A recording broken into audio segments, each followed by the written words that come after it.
विंध्य कल्पना में आपका स्वागत है। मित्रों, अभी हम अध्याय 2 गीता का सार पर हैं। गीता का सार गीता के 18 अध्यायों का सार माना जाता है, जिसमें श्री कृष्ण अर्जुन को बड़ा ही सुंदर उपदेश कर रहे हैं। आइए चलते हैं श्लोक 57 पर।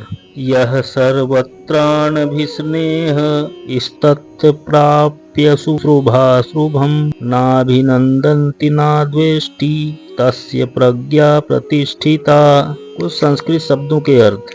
यह यानी जो, सर्वत्र यानी सभी जगह, अनभिस्त्रेह यानी स्नेह शून्य, तत् यानी उस, प्राप्य यानी प्राप्त करके, शुभ यानी अच्छा, अशुभम यानी बुरा, न यानी कभी नहीं, अभिनंदन यानी प्रशंसा करता है, द्वेष्टि यानी द्वेष करता है, तस्य यानी उसका, प्रज्ञा यानी पूर्ण ज्ञान, प्रतिष्ठिता यानी अचल।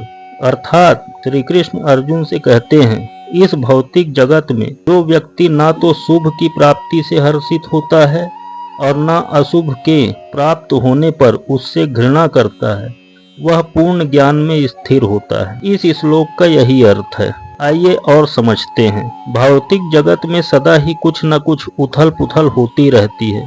उसका परिणाम अच्छा हो चाहे बुरा, जो ऐसी उथल पुथल से विचलित नहीं होता, जो अच्छे या बुरे से अप्रभावित रहता है, शुभ या अशुभ से अप्रभावित रहता है, उसे कृष्ण भावनामृत में स्थिर समझना चाहिए। जब एक मनुष्य इस भौतिक संसार में है, तब तक अच्छाई या बुराई की संभावना रहती है, क्योंकि यह संसार द्वैत से पूर्ण है। किंतु जो कृष्ण भावनामृत में स्थिर है, वह अच्छाई या बुराई से अछूता रहता है, क्योंकि उसका सरोकार कृष्ण से रहता है, जो सर्व मंगलमय है। ऐसे कृष्ण भावनामृत से मनुष्य पूर्ण ज्ञान की स्थिति प्राप्त कर लेता है, जिसे समाधि कहते हैं। अब हम चलते हैं श्लोक 58 पर।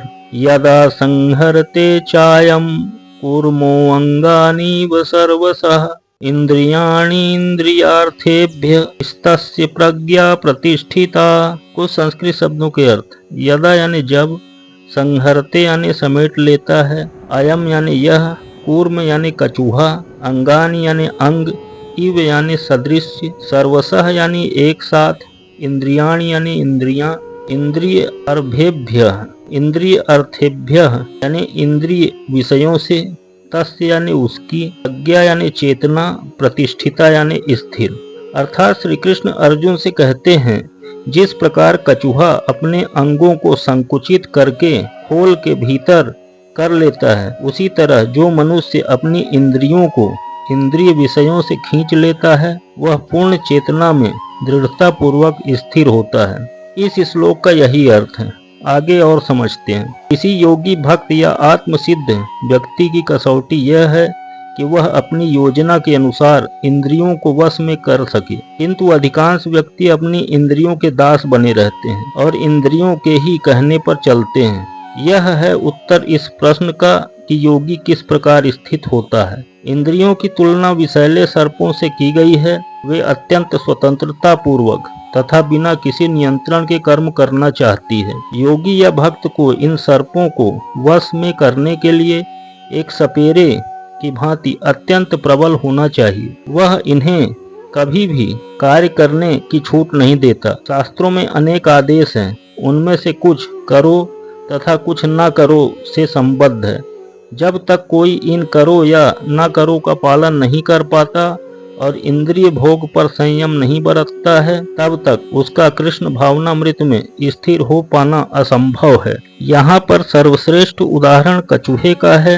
वह किसी भी समय अपने अंग समेट सकता है और पुनः विशिष्ट उद्देश्यों से उन्हें प्रकट कर सकता है।